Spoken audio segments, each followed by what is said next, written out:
Bonsoir à tous et bienvenue dans ce journal de ce mardi 29 décembre 2020. Mesdames et messieurs, nous sommes mardi.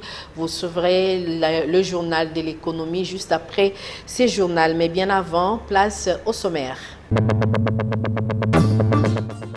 La deuxième conférence des gouverneurs des provinces sous l'ère Félix Tshisekedi a vécu à Kinshasa. Les chefs des exécutifs provinciaux ont été appelés à s'adapter à la nouvelle donne politique dans leur gestion respective. La session extraordinaire convoquée par le bureau d'âge à l'Assemblée nationale pour ce 5 janvier risque de requalifier la majorité au sein de cette chambre du Parlement national. Quelles en sont les priorités? Réponse dans ce journal. En cette fin d'année 2020, la ville de Kinshasa présente l'image d'une ville insalubre.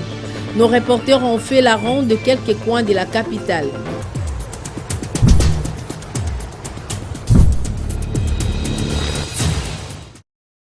Le président de la République, Félix-Antoine Tshisekedi Tshilombo, a ouvert officiellement le lundi 28 décembre 2020 à Kinshasa, au Palais de la Nation, les travaux de la 7e session de la conférence de gouverneurs. Cette session est la deuxième depuis son accession à la magistrature suprême. La dite session intervient dans un contexte particulier lié à la pandémie de la COVID-19.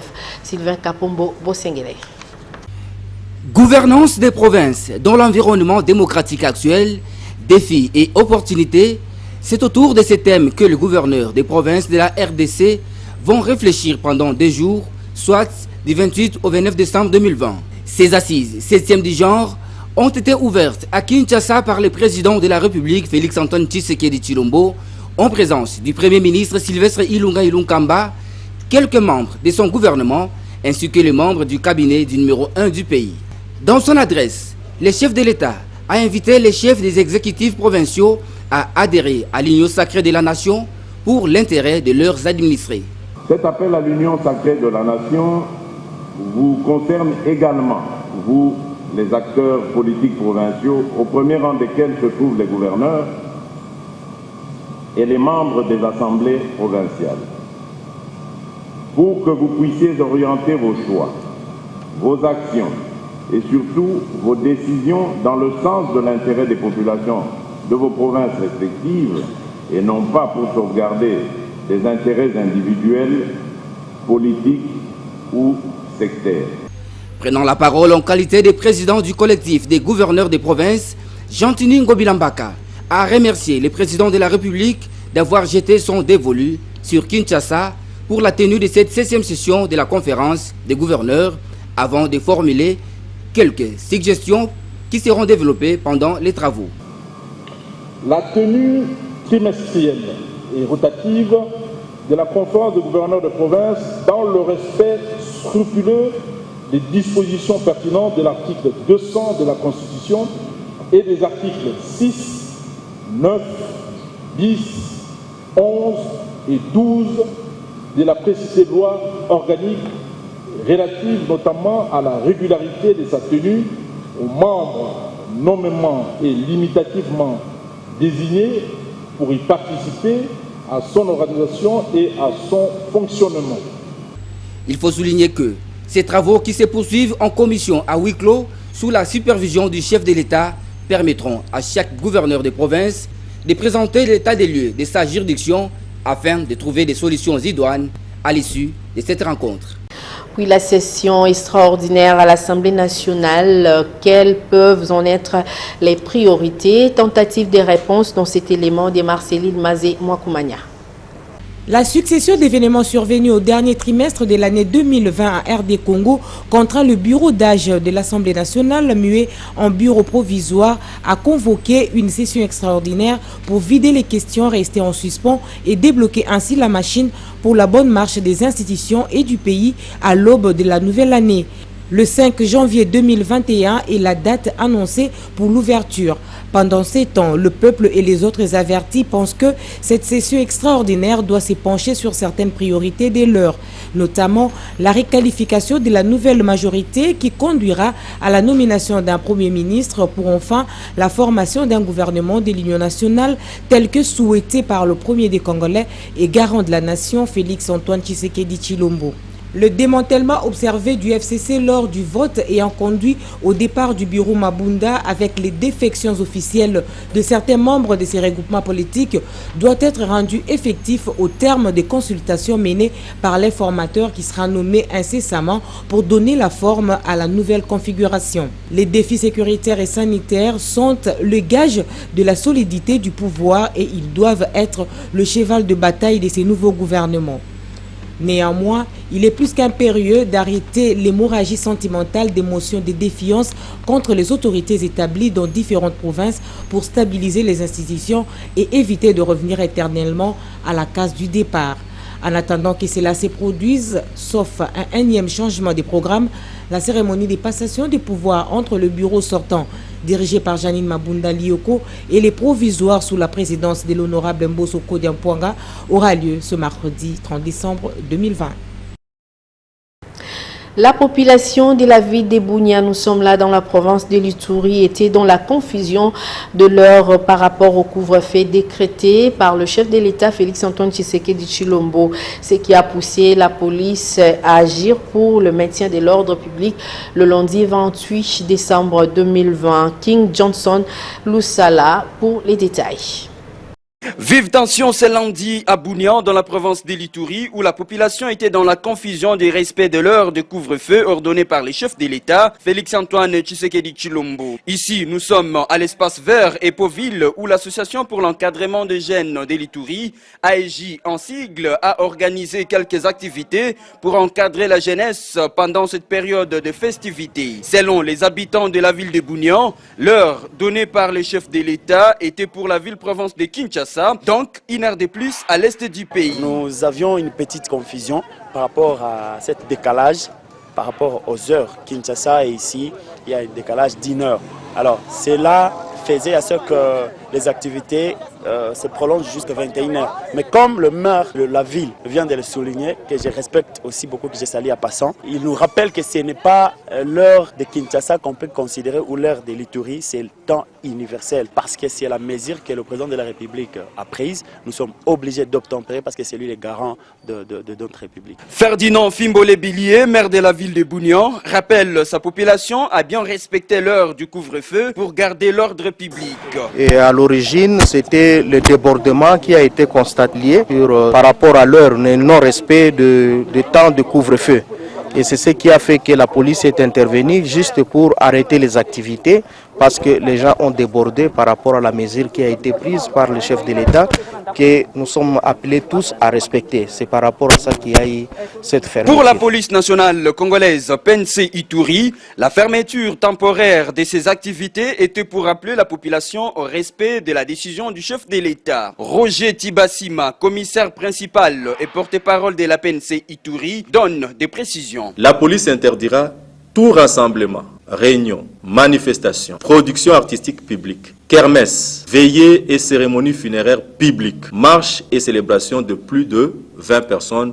Je suis revenu là marteler pour que les habitants de la ville de Bunia et surtout de l'Ituri en général mettent en application pour que nous puissions ensemble lutter contre cette deuxième vague de Covid-19 qui est déclarée très merdique. Après avoir compris, le conseil de la jeunesse de la province de l'Ituri s'est dit d'accord à finir ses activités avant 21h, heure locale. Gentil Kani, son président provincial. L'organisation l'AEJ, État partenaire du conseil provincial de la jeunesse que je dirige, a l'obligation de marcher dans le respect de la loi de notre pays. Et c'est comme ça que nous fonctionnons et ça existe comme ça. Et nous sommes censés appuyer les autorités établies. Puis à Kinshasa, le professeur Fissima Kanzu, directeur du cabinet du ministre délégué à l'Intérieur en charge des affaires coutumières, ainsi que tous les membres de ces ministères, remercie le président de la République, Félix Antoine Tshisekedi Tshilombo, pour son assistance lors du décès du feu ministre délégué à l'Intérieur en charge des affaires coutumières, Maître Erol Michel Mvunzimeya, décédé le 16 décembre 2020 à Kinshasa des suites d'une courte maladie. Message de remerciement de membres du cabinet du ministre délégué auprès du ministre de l'Intérieur, Sécurité et Affaires coutumières, chargé des affaires coutumières. Son Excellence, Monsieur le Président de la République, chef de l'État, avec l'expression de nos hommages les plus déférents. À son Excellence, Monsieur le Premier ministre, chef du gouvernement, avec l'expression de notre très haute considération. À leurs Excellences, Mesdames et Messieurs, les membres du gouvernement, Mesdames et Messieurs, amis et connaissances, les cabinets du ministre délégué auprès du ministre de l'Intérieur, Sécurité et Affaires coutumières, chargé des affaires coutumières, avaient été profondément marqués par votre sympathie et soutien que vous avez apporté lors du décès de son très cher ministre, Maître Erol Michel Mvunzimeya, survenu à Kinshasa le 16 décembre 2020 à la suite d'une courte maladie. Le cabinet du ministre délégué tient à remercier en premier lieu le chef de l'État, son Excellence Félix Antoine Tshisekedi Tshilombo, pour son implication totale dans l'organisation des obsèques dignes de son rang, qui trouve en ces mots l'expression de notre profonde gratitude. Que son Excellence, Monsieur le Premier ministre et son équipe gouvernementale trouvent également ici l'expression de notre gratitude pour leur assistance, signe de solidarité et d'engagement ferme à rendre les hommages mérités à l'un de leurs. Nous citons le feu Maître Erol Michel Mvunzimeya. Enfin, à vous, amis et connaissances qui avez compati avec nous de loin ou de près, nous disons sincèrement merci. Que Dieu vous bénisse. Fait à Kinshasa le 29 décembre 2020, professeur Fissima Kanzu Imwangana, directeur des cabinets. La plénière de ce lundi 28 décembre 2020 à l'Assemblée provinciale de Lualaba n'a pas connu de fin normale. À la base, les désaccords entre le rapporteur Donat Tshimboy et le président de cet organe délibérant sur l'examen de la pétition contre les questeurs. Témoin de l'événement, Junior Kaniki. Pourtant bien commencé, la plénière de ce lundi 28 décembre 2020 à l'Assemblée provinciale du Lualaba s'est terminée en queue de poisson. Tout a commencé après l'appel nominal. Les rapporteurs de l'organe délibérant Donat Tshimboy demandaient l'examen de la pétition contre les questeurs Roy Kaumba lors de cette plénière, alors que cette question n'était pas inscrite à l'ordre du jour. Voilà qui a déclenché un climat de contrariété entre le député provincial Donat Tshimboy et le vice-président Pierrot Monfou, qui présidait la plénière. La plénière peut modifier l'ordre du jour. Pour modifier à l'ordre du jour, je vous le mets, parce que nous devons inclure cela dans l'ordre du jour. J'ai une plénière de demain, on va traiter ces matières demain. Alors, voici le caractère... Honorable, je vous retire la parole. Non, s'il vous plaît, Président. Voici les caractères injustes. Ceci déclenchait tout de même un échange verbal entre les rapporteurs Donat Tshimboy et les députés provinciaux Kovas Ilunga qui s'est levé pour prendre la porte. Les tensions montent dans la salle, presque tout le monde se déchaîne.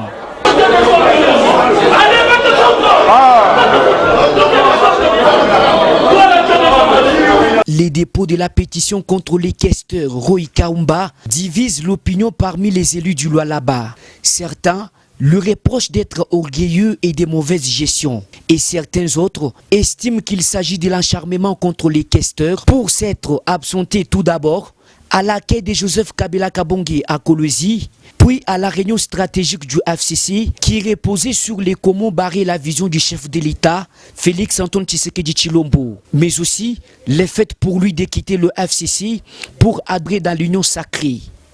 Un dossier qui reste à suivre. Parlons à présent de ce documentaire qui a été réalisé pendant les confinements dus au Covid-19, qui est titré « La pastorale dans l'archidiocèse de Kisangani pendant les confinements ». C'est une œuvre, un court-métrage qui montre comment l'Église catholique de Kisangani a adopté sa pastorale face à ces nouveaux phénomènes mondiaux. Un film réalisé par Patrick Mangala.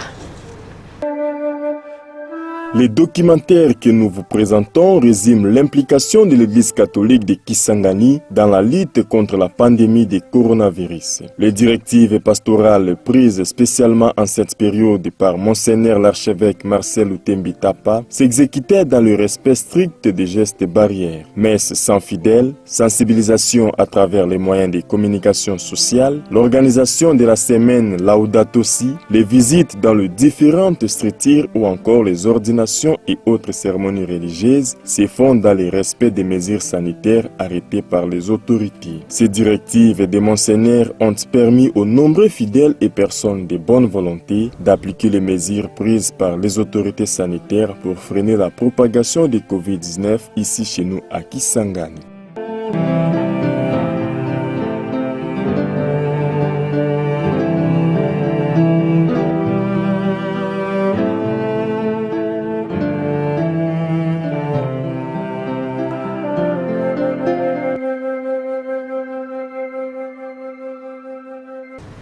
À Kinshasa, les 100 roues a organisé ce mardi 29 décembre 2020 un briefing avec le professionnel des médias sur la communication en appui à la campagne de distribution gratuite de moustiquaires imprégnés des insecticides à longue durée d'action en contexte de Covid-19. La dite campagne se fera de porte à porte pour les ménages de Kinshasa dans le prochain jour. Patricia Molengo-Mbolekuni et Igmou Sanguilai nous en parlent. Bientôt, Kinshasa connaîtra la campagne de distribution gratuite de moustiquaires imprégnés d'insecticides à longue durée en contexte de Covid-19. Information révélée par le 100 rue au cours d'un briefing organisé ce jour à l'intention de professionnels de médias. On a choisi les journalistes pour qu'ils nous aident à atteindre toute la population, les informer qu'il y aura distribution de la moustiquaire d'ici là, et prévenir déjà toutes les familles. Comme ça, ils vont recevoir les distributeurs sans problème dans leurs habitations. Cette campagne est une activité du gouvernement de la République à travers le ministère de la Santé, appuyé par ses partenaires techniques et financiers tels que le 100 rue et le Fonds mondial. Elle se fera de la manière suivante. Contrairement aux campagnes passées, cette fois-ci, on a changé de stratégie parce que nous sommes dans le contexte Covid. Nos distributeurs vont passer d'une maison à une autre, donc ils passeront porte à porte. Vous savez qu'on a commencé d'abord on a fait un petit essai avec 4 zones de santé. Cette fois-ci, on aura une autre vague qui pourrait intervenir vers les 13. On aura un certain nombre de zones de santé qui vont distribuer. Et jusqu'à terminer avec toutes les 31 zones de santé qui sont restées. Donc, quand j'ai dit 13, donc le 13 janvier 2021. Afin d'éviter toute propagation de la Covid-19, la distribution gratuite de moustiquaires se fera de porte à porte dans le ménage de Kinshasa. Kinshasa, la capitale, n'offrait pas une belle image en termes de propreté. C'est à quelques mois de la prise en fonction du président de la République à la tête de l'Union africaine. La CRAS, qui est élu domicile, laisse planer des interrogations sur la gestion des communes. C'est le cas des avenues du stade Epopo Kabaka, situées dans la commune de Kalamu. José Moussangana nous en parle. Quelle image offrira Kinshasa aux visiteurs et officiels des pays frères au mois de février 2021, lorsque le président de la République, Félix-Antoine Tshisekedi, sera à la tête de l'Union africaine? Selon certains observateurs, la capitale de la République démocratique du Congo n'a pas une politique d'assainissement bien élaborée. L'opération Kinshasa-Bopeto bat de l'aile au point de demeurer encore sur le plan de simples slogans. Pour preuve, au croisement des avenues du stade et de Popo Kabaka, les caniveaux sont certes vidés, mais les immondices et les sables sont placés juste à côté, si bien qu'à la visite de Notre-Dame la Pluie, les mêmes immondices se déversent encore dans le caniveau. Et comme conséquence, contemplez vous-même.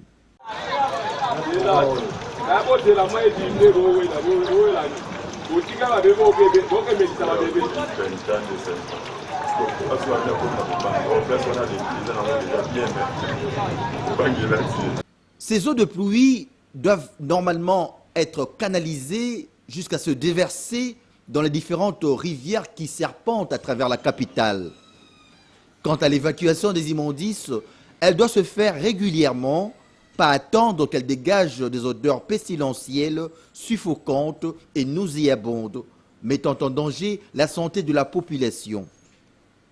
Ainsi évacués, ces immondices doivent être acheminés au centre de traitement où l'on a plus besoin des biodégradables et les non biodégradables sont jetés dans les centres d'enfouissement. L'Union européenne l'a fait et c'est possible, mais il suffit de moyens colossaux pour assurer cette politique d'assainissement de la capitale. Ce n'est pas du tout des moyens qui manquent, mais plutôt la volonté et l'essence élevée du patriotisme. Au regard des difficultés éprouvées par les communes, l'on se demande si elles sont réellement gérées. Le gouverneur de la ville de Kinshasa peut avoir la plus bonne volonté du monde, mais s'il n'est pas épaulé par des bourgmestres compétents, il risque de faire piètre figure. Puis d'une avenue à une autre, l'avenue Ezo dans la commune de Kalamou est dans un état de délabrement avancé suite aux immondices vidés dans les caniveaux qui traînent sur l'avenue depuis longtemps et exposent la population à des multiples maladies de mains sales. C'est un détail que nous propose Torine Mbongo. Kinshasa perd de plus en plus sa belle robe d'antan suite à l'insalubrité qui bat son plein dans tous les coins de la capitale. Nous sommes sur l'avenue Ezo dans la commune de Kalamou. Les caniveaux débouchés, cependant, les immondices restent tout près et rendent l'avenue insalubre. Après la pluie qui s'abat sur Kinshasa, ces immondices se dispersent dans la rue et rendent la route impraticable. L'autorité compétente doit s'y impliquer pour l'évacuation de ces immondices à un endroit approprié pour ne pas exposer la population à plusieurs maladies liées aux mains sales. Et avec la pandémie de coronavirus qui touche toute la couche de la population, les autorités doivent veiller au plus pressé pour éviter les dégâts et protéger la population. Dans notre rubrique Actualité vue par les autres, Esther Badi Biabia et Damien Maongo ont tendu leur micro à Merlin Follo, secrétaire des rédactions des Direct TV. Selon lui, l'actualité est dominée entre autres par la conférence des gouverneurs réalisée par le chef de l'État, Félix Antoine Tshisekedi Tshilombo.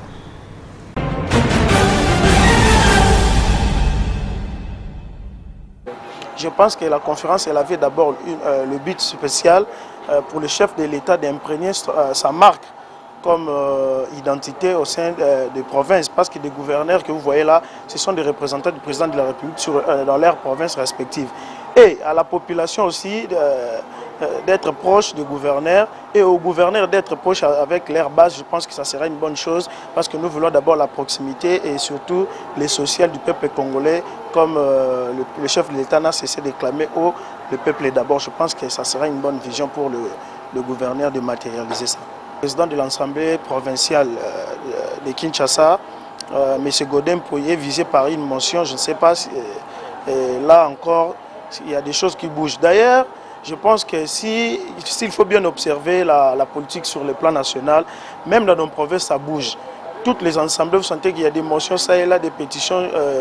Je pense que le vent de l'Union sacrée a tellement soufflé et ça va continuer à souffler encore très fort parce qu'il suffit de voir dans nos provinces comment est-ce que les lignes bougent. Je pense qu'en 2021, ça sera encore peut-être une année de stabilité. Mais dans un premier temps, nous osons croire qu'il est important aux députés provinciaux de s'assumer comme tels parce qu'on doit quand même, à un moment donné, dans l'histoire de notre vie, dire non, parce que la population souffre. S'ils se ressaisissent comme des députés provinciaux de la ville-province de Kinshasa pour essayer un peu de redorer l'image de notre province, ça serait une bonne chose.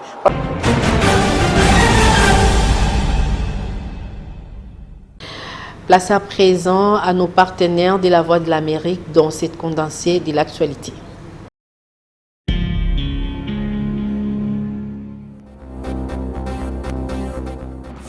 Le dépouillement terminé dans les bureaux de vote, les Nigérians attendaient lundi le résultat des élections présidentielles qui doivent marquer la première transition démocratique entre deux présidents élus dans ce pays habitué au coup d'État et en proie à des attaques djihadistes récurrentes. Mohamed Bazoum était donné favori. Les élections présidentielles et législatives se sont déroulées dimanche dans une Centrafrique malgré les troubles sécuritaires. Le pays, en guerre civile depuis 8 ans, est occupé aux 2/3 par des groupes armés et la capitale menacée par une nouvelle offensive des rebelles. Le président sortant Faustin Touadéra est le grand favori. Au Burkina Faso, le président Roch Marc Christian Kaboré a prêté serment ce lundi pour un second mandat. En novembre dernier, M. Kaboré a facilement gagné face à 12 candidats, dont celui arrivé en deuxième position, Edi Komboigo du parti de l'ex-président Compaoré et Zéphirin Diabré, chef de file de l'opposition, troisième au tableau final. Les autorités soudanaises ont annoncé le déploiement d'un important contingent militaire dans le sud du Darfour après des affrontements tribaux pour une source d'eau, lesquels ont fait 15 morts selon l'agence officielle SUNA.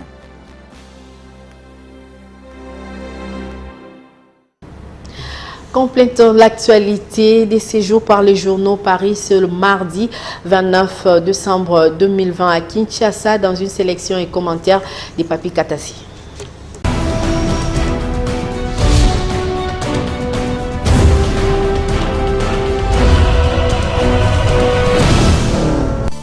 Les parutions de ce mardi 29 décembre sont largement revenues sur le discours d'ouverture de la 7e conférence des gouverneurs des provinces prononcé par le président de la République. Discours dans lequel Félix Tshisekedi a mis en garde les chefs des exécutifs provinciaux contre les actes de sabotage de sa gouvernance. Cela ne sera plus toléré, fait savoir la tempête des tropiques, reprenant les propos du chef de l'État qui a par ailleurs averti que chaque gouverneur sera désormais évalué individuellement. Mais il n'a pas seulement mis en garde, renseigne de son côté la trompette. Il a rassuré que la mise en œuvre de son programme et ceux des gouvernements provinciaux sera désormais suivie et évaluée trimestriellement. De leur côté, lit-on à la page 3 du journal Le Monitor, les gouverneurs de province ont soumis 9 recommandations au chef de l'État Félix Tshisekedi, parmi lesquelles le rétablissement de l'ordre institutionnel légal dans les provinces où les gouverneurs ont été irrégulièrement et illégalement démis de leurs fonctions, rendre effective la retenue à la source sur les recettes à caractère national, les frais de fonctionnement des institutions provinciales et rendre effectif le fonctionnement de la Caisse nationale de péréquation tout en revisitant son mode de fonctionnement qui fait de cet établissement public juge et gestionnaire des projets et des programmes d'investissement public en province. Bonsoir.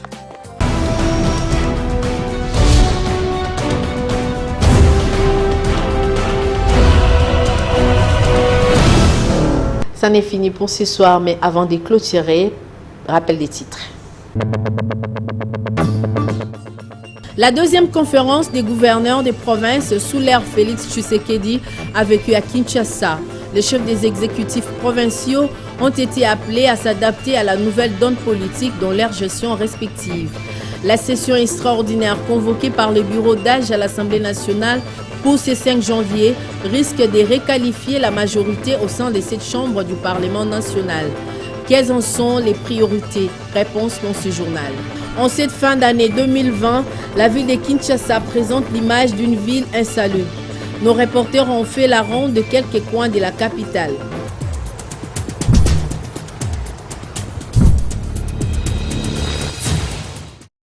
Voilà, ça n'est fini pour ce soir, mesdames et messieurs. Merci de nous avoir suivis, mais ne quittez pas car tout de suite, l'économie. Au revoir. Bon, économie.